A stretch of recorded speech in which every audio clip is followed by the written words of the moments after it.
আসসালামু আলাইকুম। কেমন আছেন আপনারা সবাই? আশা করি ভালো আছেন। আল্লাহর রহমতে আমিও ভালো আছি। তো সকালবেলা মেয়ের বিছানা গোছাতে চলে আসলাম।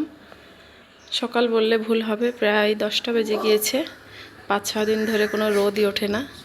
আজকে সকাল থেকে দেখছি বৃষ্টিটা একটু কম, হালকা হালকা রোদের ভাব দেখা যাচ্ছে। তো আগে মেয়ের বিছানাটা গুছিয়ে নিই, তারপর ছাদে 5-6 দিনের যে কাপড় চোপড় নেড়ে রেখেছি সেইগুলো সব রোদ্রে দেব। এই যে পুরো রুমটা গুছিয়ে নিয়েছি, সাথে জানালাগুলো খুলে দিলাম। আর এই সাইড দিয়ে ছেলের চার্জার ফ্যানটাও চার্জে দিয়ে দিয়েছি। কারেন্ট না থাকলে ওটাই হচ্ছে আমার ছেলের সঙ্গী।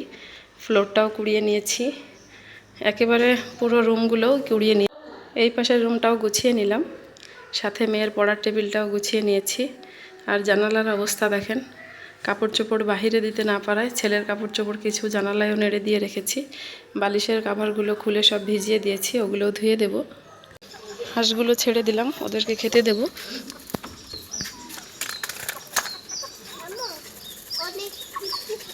হ্যাঁ বাবা, বৃষ্টি পড়ছে, চলো নান বাসায় যাব আমরা। আমার ছেলে এই যে আমাদের গেটের সামনে এসে আমার দিকে তাকিয়ে দাঁড়িয়ে আছে। চলো।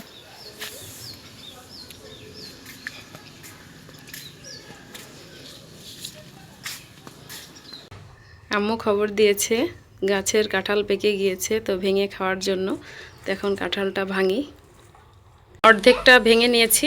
এই যে কাঁঠালের কোষগুলো খুব সুন্দর হয়েছে। আর এটা হচ্ছে খাজা কাঁঠাল, একই গাছের কাঁঠাল। জান্নাতের আব্বু একটা নিয়ে গিয়েছে, আর একটা হচ্ছে এই যে আজকে পেকেছে। হ্যাঁ, এই যে জাবির সাহেব কাঁঠাল খাওয়ার জন্য রেডি। তুমি কাঁঠাল খাবে? আচ্ছা নাও, বিসমিল্লাহ।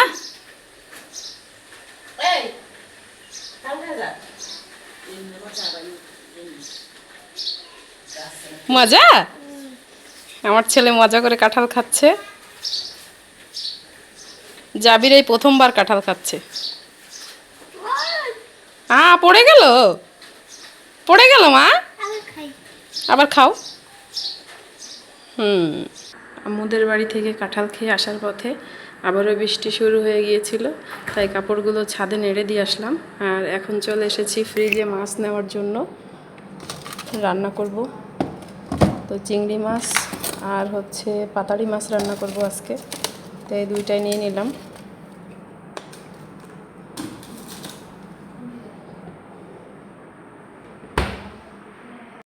আর মাছগুলোকে এবার সিঙ্কের মধ্যে ভিজিয়ে দেব।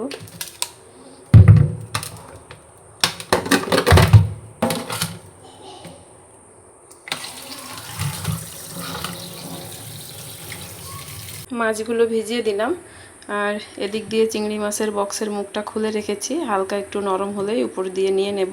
মাছটা ভিজিয়ে দিয়ে আমি আগে জানালার এই যে থায়ের চ্যানেলটা পরিষ্কার করে নিয়েছি। তারপরে জানালাগুলো একটু মেজে পরিষ্কার করে নিলাম। জানালাটা পরিষ্কার করে এখন আমি চুলাটাও পরিষ্কার করে নিচ্ছি। 2-3 দিন ধরে চুলা ভালো করে মাজা হয়নি, পরিষ্কার করা হয়নি। আমার চুলাটা হচ্ছে কালো, রান্না করার পরে প্রচুর পরিমাণ গরম থাকে, ঠান্ডা হতে চায় না। তো ওইভাবে মোছা হয়নি 2-3 দিন, একটু নোংরা হয়ে গিয়েছে। তাই আমি আজকে আগেই মেজে নিচ্ছি। আগে মেজে নিলে হবে কি, পরে যখন রান্না শেষে চুলা ঠান্ডা হবে তখন হালকা একটু মুছে নিলে হয়ে যাবে। চুলা মেজে নিয়ে আমি ভেন্ডি কেটে নিয়েছি ভাজি করার জন্য। এখানে কাঁচামরিচ আর পেঁয়াজ কেটে নিয়েছি। এখানে হচ্ছে চিংড়ি মাছ, আর এখানে হচ্ছে পাতাড়ি মাছ। মাছটা ভিজে গিয়েছে, আমি লবণ আর গরম পানি দিয়ে ভালো করে ধুয়ে নিয়েছি। এখন রান্না করব। চুলাটাও প্রায় শুকিয়ে গিয়েছে, এই যে এসব দিক দিয়ে একটু একটু ভিজে আছে। মাছগুলোতে লবণ আর হলুদ মাখিয়ে নিয়েছি। এখন মাছটা ভেজে নেব, তেলটাও গরম হয়ে গিয়েছে।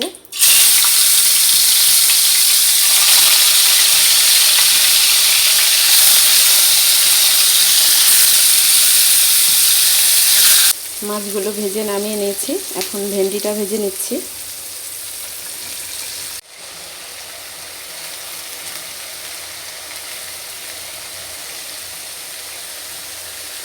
এই পাশ দিয়ে মাছ রান্না করার জন্য মশলা কষিয়ে নিয়েছি। এখন ওর মধ্যে আলু দিয়ে দেব। ছেলের জন্য আলু কাটতে ভুলে গিয়েছিলাম, তো মশলা কষাতে কষাতে কেটে নিয়েছি। এখন আলুগুলো দিয়ে দিচ্ছি।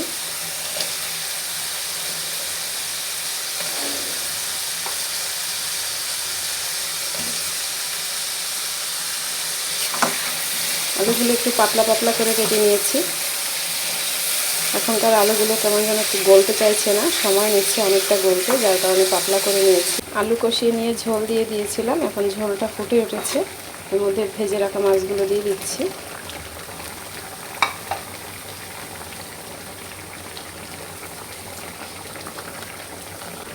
এদিক দিয়ে ভেন্ডি ভাজিটা হয়ে গিয়েছে, এখন নামিয়ে ফেলবো। মাছটা রান্না করে নামিয়ে নিয়েছি। আর আজকে রান্নার শুরুতে ভাতটা চড়াতে পারিনি, কারেন্ট ছিল না। তো কারেন্ট আসলে রান্নার শেষে ভাতটা চড়িয়ে দিয়েছিলাম।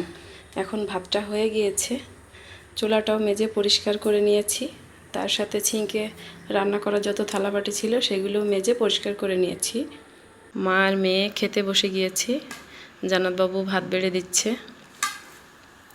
তো আগে যখন জান্নাতের আব্বু দেশে ছিল তখন আমরা একটা প্লেটেই 3 জন মিলে খেতাম, কিন্তু এখন আর সেটা হচ্ছে না। এই যে 2 জন 2টা প্লেট নিয়েছি।